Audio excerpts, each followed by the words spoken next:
Picture this. You are standing on a rocky hill under the blazing Mediterranean sun. The air is thick with dust and the smell of olive trees. Below you lies a sprawling city of white stone and terracotta roofs. But around you, on this hill, is chaos. Thousands of men are shouting, waving their hands, arguing with a passion that feels almost violent. They aren't fighting a war, at least not with swords. They are doing something that, at the time, was arguably more dangerous. They are voting. This is ancient Athens, and the system they are building is called Demokratia, rule by the people. It is the blueprint for the free world we live in today. We are taught in school that this was the moment humanity finally chose freedom over tyranny. We look back at Athens as a shining beacon of equality. But if you look closer at that crowd on the hill, you start to notice who is missing. You won't see a single woman. You won't see the thousands of people who built those temples. You won't see the foreign merchants who keep the city fed. The truth is, the democracy that changed the world was actually an incredibly exclusive club. It was a draft of freedom. Revolutionary, yes, but deeply flawed. Today, we are going to peel back the marble facade of the Golden Age to reveal the messy, unfair, and fascinating reality of the first democracy. To understand just how radical this experiment was, we first have to understand what came before it.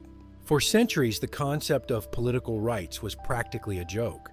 If you lived in a city-state in ancient Greece, your life was entirely dictated by your bank account and your bloodline. Government was strictly in the hands of the richest section of the population. We call this an oligarchy, rule by the few. A small circle of wealthy aristocrats controlled everything. They owned the vast majority of the property. They controlled the parliament. They managed the finances. If you were an ordinary farmer or craftsman, you had absolutely no say in how your city was run. You were just a cog in their machine. By the late 6th century BCE, the tension in Athens was at a breaking point. The gap between the ultra-rich and the struggling poor was widening. The city was a powder keg waiting for a spark. That spark came in the form of a statesman named Cleisthenes. Now, Cleisthenes himself was an aristocrat. He came from that same wealthy elite. But in 507 BCE, he did something that traitors to their class rarely do. Instead of tightening his grip on power, he decided to share it. He saw that the old system of family rivalries and hoarded wealth was tearing Athens apart. So, Cleisthenes introduced a series of massive reforms designed to break the power of the rich families and give a voice to the ordinary citizen. He didn't just tweak the rules, he rewrote the game. Because of this, history remembers him as the father of Athenian democracy. But how did this new power to the people actually work? It wasn't as simple as just casting a ballot every 4 years like we do today. It was a complex churning machine of civic duty. Cleisthenes' system was built on 3 main pillars. First, you had the Ekklesia. This was the assembly that wrote the laws and set the policies for the city. This wasn't a room of elected representatives in suits. This was a gathering of thousands of citizens meeting directly to shout yes or no to the biggest questions of the day. Second, there was the Boule. Think of this as a massive citizens' council. Its job was to decide what issues would even make it to the assembly for a vote. It was the steering committee of the state. And third, you had the dicasteria. These were the civil law courts. In these courts, citizens themselves were the judges and the jury. There were no professional judges interpreting the law. It was the people interpreting justice for themselves. The physical heart of this new system was a place called the Pinks. It wasn't a grand palace with marble columns. It was a simple open-air auditorium carved into the side of a hill. This is where the Democrats held their political meetings. Imagine the scene. Thousands of men sitting on the bare rock, debating war, taxes, and philosophy while looking out over the city they owned together. This new spirit of ownership transformed the culture of Athens. It sparked a golden age. The city became wealthy and powerful. The most famous symbol of this era is the Parthenon, the great temple dedicated to the goddess Athena. If you look at the Parthenon today, it's a magnificent ruin. But when it was built, it carried a subtle, revolutionary message. The friezes, those decorative carvings running along the top of the temple, didn't just show gods and monsters. For the first time in history, a major temple was decorated with illustrations of ordinary people. It was a sign of the times. The city didn't just belong to the gods or the kings anymore. It belonged to the Athenians. However, this is where we have to take off the rose-colored glasses. We call this system democracy, and we celebrate Cleisthenes for giving rights to the citizens. But we need to ask a very specific question. Who counted as a citizen? The math is actually quite shocking. At its peak, the population of Athens was roughly 300,000 people. That includes everyone: men, women, children, slaves, and foreigners.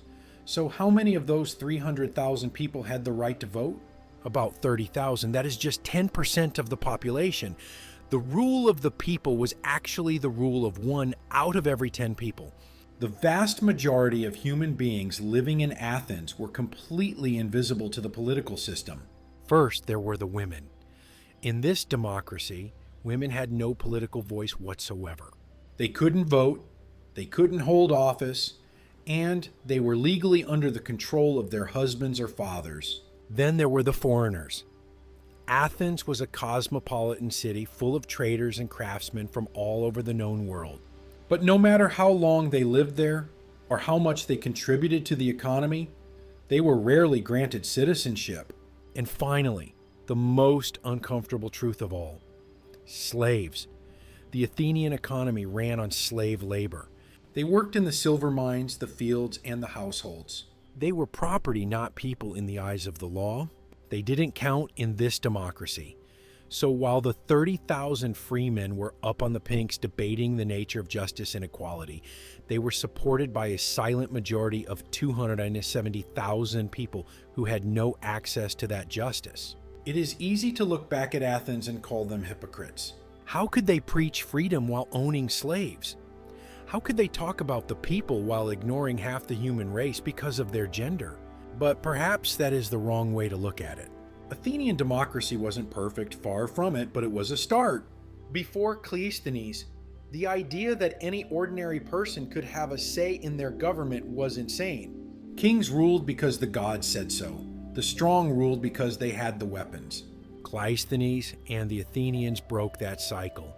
They proved that a society could be run by discussion and voting rather than just brute force. Even though their definition of the people was incredibly narrow by our standards, they created the blueprint. They wrote the first draft of freedom.